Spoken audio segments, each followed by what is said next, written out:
Hello मेरे प्यारे साथियों, स्वागत है आप सभी का एक बार फिर से आपके अपने प्यारे से यूट्यूब चैनल विद्या और जी के जीएस पर, जहां आपको मिलते हैं किसी भी competitive exam, Bihar police, BPSC, UPSC, SSC सभी परीक्षाओं के लिए सबसे महत्वपूर्ण जी के जीएस क्वेश्चन आपको इस चैनल के माध्यम से मिलते हैं। तो अगर आप भी इन परीक्षाओं की तैयारी में लगे हुए हैं तो आप इस चैनल के माध्यम से जी के जीएस कर सकते हैं। तो 40 MBBI जी के जीएस क्वेश्चन जो है आज ऑल कॉम्पिटिटिव एग्जाम के लिए करने वाले हैं। तो चलिए बिना विलंब के शुरू करते हैं। अगर आप चैनल पर पहली बार आए हैं तो चैनल को सब्सक्राइब कर लेंगे, वीडियो को लाइक नहीं की तो वीडियो को लाइक कर लेंगे और अपने दोस्तों के साथ जरूर शेयर करेंगे जो आपके साथ कॉम्पिटिटिव एग्जाम की तैयारी कर रहे हैं। तो आपका पहला क्वेश्चन है कि प्लासी का युद्ध कब हुआ था, और आप लोग को साथ में आंसर देते हुए भी चलना है। देखिएगा कि किसका आंसर कितना सही होता है। तो प्लासी का युद्ध कब हुआ था, जिनके ऑप्शंस है 1757, 1764, 1857 या 1748। तो प्लासी का जो युद्ध हुआ था यह 1757 ईस्वी में हुआ था, यानी ऑप्शंस ए जो है इनका बिल्कुल ही सही जवाब हो जाएगा।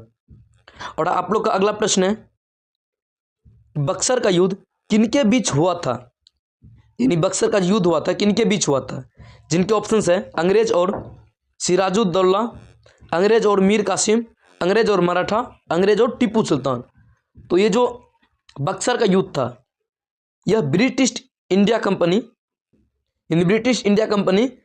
यानी अंग्रेज और मीर कासिम के बीच हुआ था। किसके बीच? अंग्रेज और मीर कासिम के बीच, यानी ऑप्शंस ए जो है इनका बिल्कुल ही सही जवाब हो जाएगा। और ये पूछता है कि यह युद्ध हुआ कब था, तो यह युद्ध हुआ जो था यह 1764 ईस्वी में हुआ था। कब हुआ था? 1764 ईस्वी में। और आप लोग का अगला प्रश्न है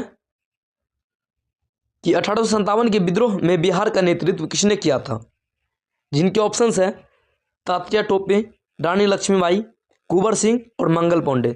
तो बिहार का जो नेतृत्व किया था यह वीर कुंवर सिंह किया था। कौन किया था? वीर कुंवर सिंह।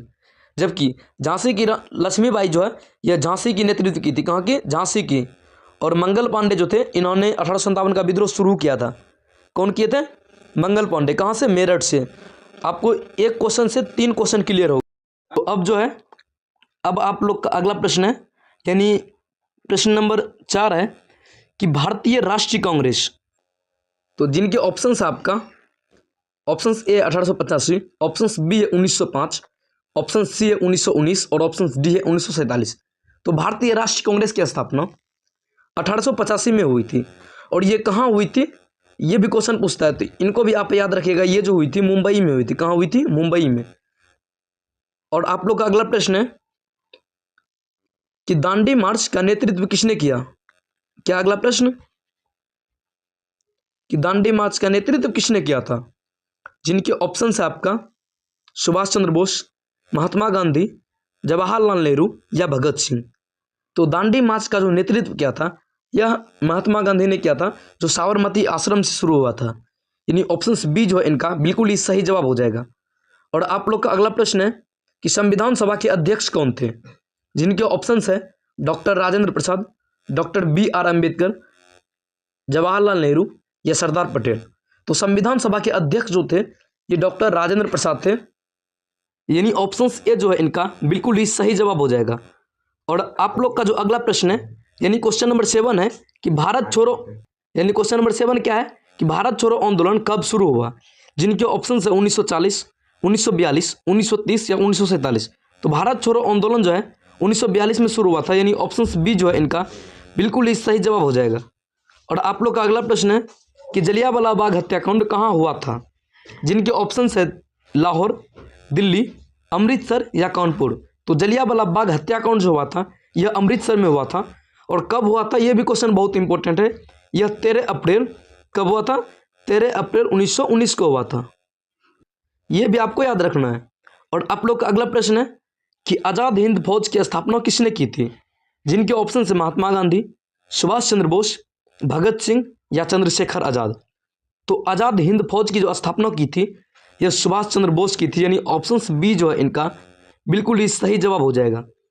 और आप लोग का अगला प्रश्न है कि बिहार में चंपारण आंदोलन किससे संबंधित था। ऑप्शन ए है नील की खेती से, ऑप्शन बी है नमक कानून से, ऑप्शन सी है कर व्यवस्था से या ऑप्शन डी है मजदूर आंदोलन से। तो बिहार में चंपारण की जो आंदोलन था यह नील की खेती यानी तीन कठिया प्रणाली से संबंधित था। ऑप्शन ए जो है इनका बिल्कुल ही सही जवाब हो जाएगा। और जो चंपारण आंदोलन था यह 1917 में हुआ था, आपको यह भी याद रखना है। और आप लोग का अगला प्रश्न है कि भारतीय संविधान कब लागू हुआ, जिनके ऑप्शंस है 15 अगस्त 1947, 26 जनवरी 1950, 26 नवंबर 1949, 2 अक्टूबर 1950। तो भारतीय संविधान जो है यह लागू हुआ था 26 जनवरी 1950 को, लेकिन बनकर कब तैयार हो गया था, 26 नवंबर 1949 को।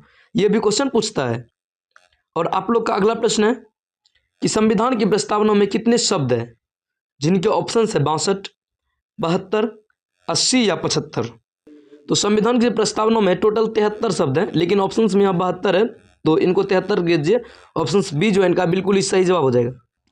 और आप लोग का जो अगला प्रश्न है यानी क्वेश्चन नंबर 13 है कि मौलिक अधिकार किस भाग में वर्णित है, जिनके ऑप्शन है भाग 3, भाग 4, भाग 2 या भाग 5। तो मौलिक अधिकार जो है भाग 3 में वर्णित है, यानी ऑप्शन ए जो है इनका बिल्कुल ही सही जवाब हो जाएगा। और मौलिक अधिकार जो है भारतीय संविधान में टोटल 6 है, ये भी आपको याद रखना है। और आप लोग का अगला प्रश्न है कि भारत के राष्ट्रपति कितने वर्ष के लिए चुना जाता है।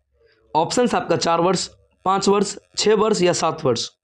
तो जो भारत का राष्ट्रपति का कार्यकाल होता है 5 वर्ष का होता है, यानी ऑप्शन बी जो है इनका बिल्कुल ही सही जवाब हो जाएगा।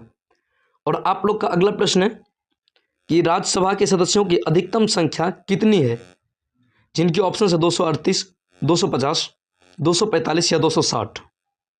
तो इनमें जो अधिकतम सदस्य की संख्या है 250 है, यानी ऑप्शन बी जो है इनका बिल्कुल ही सही जवाब हो जाएगा। और आप लोग का अगला प्रश्न है कि भारतीय चुनाव आयोग किस अनुच्छेद के अंतर्गत है। अनुच्छेद 324, 356, 368 या 370। तो चुनाव आयोग जो है 324 के अंतर्गत है, यानी ऑप्शन ए जो है इनका बिल्कुल ही सही जवाब हो जाएगा। और आप लोग का अगला प्रश्न है कि 73वां संविधान संशोधन किससे संबंधित है। नगर पालिका से, पंचायत राज से, आपातकाल से या न्यायपालिका से। तो यह जो संविधान संशोधन है यह पंचायती राज व्यवस्था से संबंधित है, यानी ऑप्शन बी जो है इनका बिल्कुल ही सही जवाब हो जाएगा। और आप लोग का जो अगला प्रश्न है कि सुप्रीम कोर्ट के मुख्य न्यायाधीश की नियुक्ति कौन करता है। ऑप्शंस आपके प्रधानमंत्री, राष्ट्रपति, संसद या कानून मंत्री।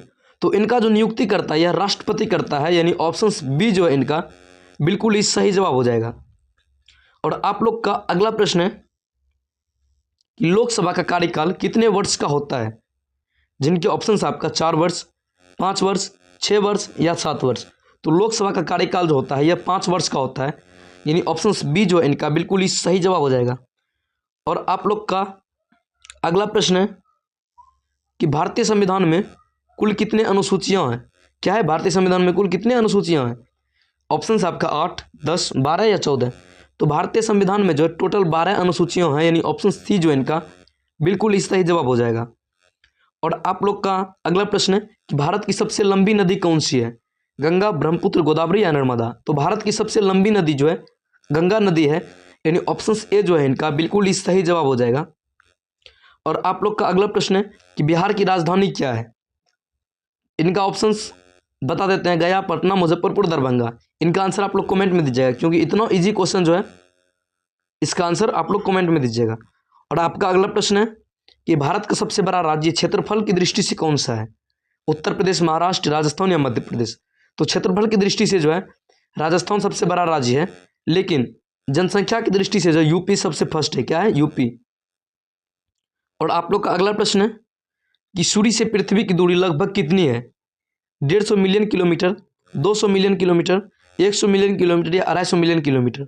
तो सूर्य से पृथ्वी की दूरी जो है 150 मिलियन किलोमीटर, यानी 15 करोड़ किलोमीटर है। कितना, 15 करोड़। ऑप्शन में ये भी देता है, यानी ऑप्शन ए जो है इनका बिल्कुल ही सही जवाब हो जाएगा। और आपका अगला क्वेश्चन है कि विश्व का सबसे ऊंचा पर्वत कौन सा है। कंचनजंगा, माउंट एवरेस्ट, K2 या धौलागिरी। तो विश्व का सबसे ऊंचा पर्वत जो है माउंट एवरेस्ट है, यानी ऑप्शन बी जो इनका बिल्कुल ही सही जवाब हो जाएगा। लेकिन भारत का अगर पूछे तो कंचनजंगा है। क्या है, कंचनजंगा। ये भी आपको याद रखना है। और आपका अगला प्रश्न है कि बिहार में कोसी नदी को किस नाम से जाना जाता है। शोक की नदी, जीवन रेखा, स्वर्ण रेखा या पवित्र नदी। तो बिहार में कोसी नदी को जो है यह शोक की नदी, यानी ऑप्शन ए जो है इनका बिल्कुल ही सही जवाब हो जाएगा। और बिहार का शोक जो है यह कोसी नदी को कहा जाता है, ये भी क्वेश्चन पूछता है। और आपका अगला प्रश्न है कि भारत का सबसे बड़ा मरुस्थल कौन सा है? सहारा, गोबी, थार या कलाहारी? तो भारत का सबसे बड़ा मरुस्थल जो है थार मरुस्थल है, जो राजस्थान में स्थित है। कहाँ पे है? राजस्थान में। ये क्वेश्चन भी कभी कभी पूछ देता है, तो आपको ये भी क्वेश्चन याद रखना है। और आपका अगला प्रश्न है कि मानव शरीर में रक्त का शुद्धिकरण कौन सा अंग करता है? हृदय, फेफड़ा, गुर्दा या यकृत? तो इनमें जो मानव शरीर में रक्त का शुद्धिकरण करता है या गुर्दा यानी किडनी करता है। कौन करता है? किडनी। गुर्दा का मतलब क्या होता है? किडनी, या इसको वृक्क भी कहते हैं। आपका अगला प्रश्न है कि पानी का रासायनिक सूत्र क्या होता है? CO2, H2O, O2 या H2SO4? तो पानी का जो रासायनिक सूत्र होता है H2O होता है, यानी ऑप्शन बी जो है इनका बिल्कुल ही सही जवाब हो जाएगा। और आप लोग का अगला प्रश्न है कि प्रकाश की गति कितनी होती है? यानी इसमें जो है सभी क्वेश्चन इंक्लूड है, यानी science, history, geography, political science या इकोनॉमिक्स, हर सब्जेक्ट का क्वेश्चन इंक्लूड है। तो ये सब जो है साइंस का क्वेश्चन है। अगर आपको वीडियो अच्छा लग रहा हो तो वीडियो को एक लाइक करेंगे, चैनल पर नए हैं तो चैनल को सब्सक्राइब कर लेंगे, ताकि हमारा इस तरह का वीडियो जो है आप तक सबसे पहले पहुंचे। और इसी तरह जो है हमारे चैनल के माध्यम से VVI जी के GS क्वेश्चन कराया जाता है। तो प्रकाश की गति कितनी होती है? तो 3 × 10⁸ मीटर पर सेकेंड होता है, यानी ऑप्शन ए जो है इनका बिल्कुल ही सही जवाब हो जाएगा। और आप लोग का अगला प्रश्न है, प्रश्न नंबर जो है 31 है कि विटामिन सी का रासायनिक नाम क्या है? जिनके ऑप्शन है रेटिनॉल, थायमिन, एक्सॉर्बिक अम्ल यानी एस्कॉर्बिक अम्ल या कैल्सीफेरॉल। तो विटामिन सी का जो है रासायनिक नाम एस्कॉर्बिक अम्ल होता है, यानी ऑप्शन सी जो है इनका बिल्कुल ही सही जवाब हो जाएगा। और आप लोग का अगला प्रश्न है कि विद्युत धारा की इकाई क्या है? वोल्ट, ओम, एम्पियर या वाट? तो विद्युत धारा का जो इकाई होती है एम्पियर होती है, यानी ऑप्शन सी जो है इनका बिल्कुल ही सही जवाब हो जाएगा। और आप लोग का अगला प्रश्न है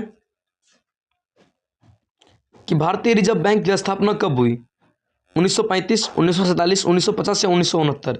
तो भारतीय रिजर्व बैंक की जो स्थापना हुई थी 1934 या 1935 में हुई थी, यानी 1935 हो जाएगा, 1 अप्रैल 1935। ऑप्शन ए जो है इनका बिल्कुल ही सही जवाब हो जाएगा। और आप लोग का अगला प्रश्न है कि योजना आयोग का स्थान किससे लिया? किसने लिया? वित्त आयोग, नीति आयोग, योजना मंत्रालय या RBI ने? तो ये जो योजना आयोग है इनका स्थान जो है नीति आयोग ने लिया। किसने? नीति आयोग ने, यानी ऑप्शन बी जो है इनका बिल्कुल ही सही जवाब हो जाएगा। और आप लोग का अगला प्रश्न है कि GST कब लागू हुआ? जिनके ऑप्शन है 2014, 15, 16 या 17? तो GST जो भारत में यह 1 जुलाई 2017 को लागू हुआ। और यह लागू किसके कार्यकाल में हुआ? इसका आंसर आप लोग को जो है कमेंट में देना है। यह भी क्वेश्चन पूछता है, यानी किसके कार्यकाल में GST लागू हुआ और इसका फुल फॉर्म क्या है। और आप लोग का जो अगला प्रश्न है कि भारत का राष्ट्रीय खेल परंपरागत रूप से माना जाने वाला कौन सा है? तो यह जो है हॉकी है, यानी ऑप्शन बी जो है इनका बिल्कुल ही सही जवाब हो जाएगा। और आप लोग का जो है अगला प्रश्न है कि ओलंपिक खेल कितने वर्ष पर आयोजित होते हैं? जिनके ऑप्शन है 2 वर्ष, 3 वर्ष, 4 वर्ष या 5 वर्ष? तो ओलंपिक खेल जो होते हैं यह आपके हर 4 साल में होते हैं। कितने पर? हर 4 साल, यानी 4 वर्ष में होते हैं। ऑप्शन सी जो इनका बिल्कुल ही सही जवाब हो जाएगा। और आप लोग का अगला प्रश्न है कि जन गण मन के रचयिता कौन है? यानी जो भारत का राष्ट्रीय गान है, जो हमारा राष्ट्रीय गान भी है, तो इनके रचयिता जो है रविंद्रनाथ टैगोर जी है, यानी ऑप्शन बी जो है इनका बिल्कुल ही सही जवाब हो जाएगा। और आप लोग का अगला प्रश्न है कि भारत का राष्ट्रीय पशु कौन सा है? शेर, बाघ, हाथी या मोर? तो भारत का राष्ट्र पशु जो है बाघ है, यानी ऑप्शन बी जो है इनका बिल्कुल ही सही जवाब हो जाएगा। और पक्षी मोर। और आप लोग का अगला क्वेश्चन और लास्ट क्वेश्चन भी है कि सत्यमेव जयते किस उपनिषद से लिया गया है? कठोपनिषद, ईशोपनिषद, मुंडकोपनिषद या छंदोगनिषद उपनिषद? तो सत्यमेव जयते जो है यह मुंडकोपनिषद से लिया गया है, यानी ऑप्शन सी जो है इनका बिल्कुल ही सही जवाब हो जाएगा। दोस्तों ये थी आज की 40 सबसे महत्वपूर्ण ऑब्जेक्टिव जीके जीएस क्वेश्चन। अब आप लोग कमेंट में फीडबैक देके जरूर जाइएगा कि आपका कितना आंसर सही हुआ है और आपको ये वीडियो कैसा लगा और आपको अगला वीडियो किस टॉपिक पर चाहिए। मिलते हैं इसी तरह के नए वीडियो के साथ, तब तक आप अपना ख्याल रखें, अपने परिवार का ख्याल रखें। धन्यवाद।